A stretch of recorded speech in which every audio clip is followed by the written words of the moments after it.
800 CHAB is proud to present Ask the Expert. Here's Rob Carney. With our insurance expert, Greg Marcyniuk at Heritage Insurance. Greg, I'd rather be talking about, summer driving safety or something, but it's wintertime. The snow has arrived, the ice has arrived, and last year we learned that ice damming can happen and will happen, and there was a lot of it last year, and we need to guard against it this year.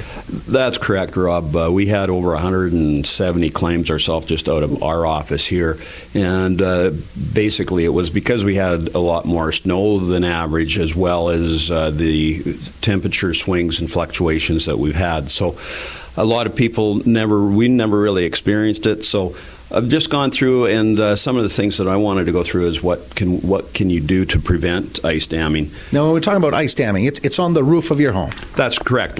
Basically, you would typically experience this type of a leak when either in the spring or on very mild winter days. And older Saskatchewan homes, and when you get up in the avenues, they're more prone to this type of leaking due to these extreme climates.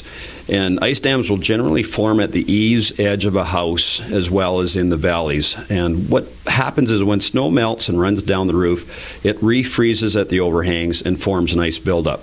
And as more snow melts, it runs down to the roof and meets the ice and back up under the shingles and into the attic. And the melting snow is often caused by, first of all, poor vapor barriers, air leakage, poor insulation, which will allow warm air into the attic, which then melts the snow. And the way to reduce or prevent ice dams is to eliminate or reduce the amount of warm air that is escaping into the attic. And another way to deal with the problem is by having the snow removed from the roof by a reputable snow removal expert. There are people here in Moose Jaw that can do that. So that will eliminate or reduce the source of the water. Having proper ventilation is an important factor, but definitely not a solution to the problem, Rob. Installing ice and water shields are a good idea, but again, they are not a cure, and ice shields attempt to deal with symptoms of the ice dam and not the source of the problem, which is actually heat loss into the attic. Second type of leak is caused by condensation or frost buildup in the attic. Frost and ice can build up in the undersides of the roof sheeting or in the wall and roof cavities. And the frost is formed by warm air leaking into the cold attic space. When you're showering, cooking, laundry, and even body heat all contribute to the moisture within the air.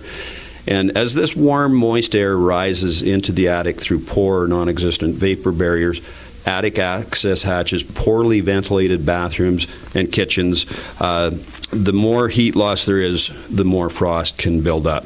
In prolonged cold snaps, excess amounts of frost will form. When this frost melts in warm Saskatchewan weather, when it may leak into the living space, damage the ceilings, walls, and can form mold and cause wood rot.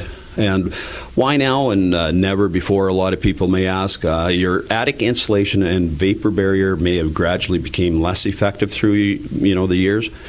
Also, we tend to upgrade our windows. We're putting more weather stripping, and therefore we're containing more warm, moist air in the home and forcing the air to rise up to the attic, which may in turn develop into frost. So to prevent the frost, you must eliminate or reduce the amount of air leakage into the attic. And next, you should try to reduce the relative humidity in your living space. Take your time, take a look. You can look on our website, nohasslinsurance.ca. We'll have this posted. All these tips available, like Greg said, at nohasslinsurance.ca. This has been Ask the Expert on 800 CHAB.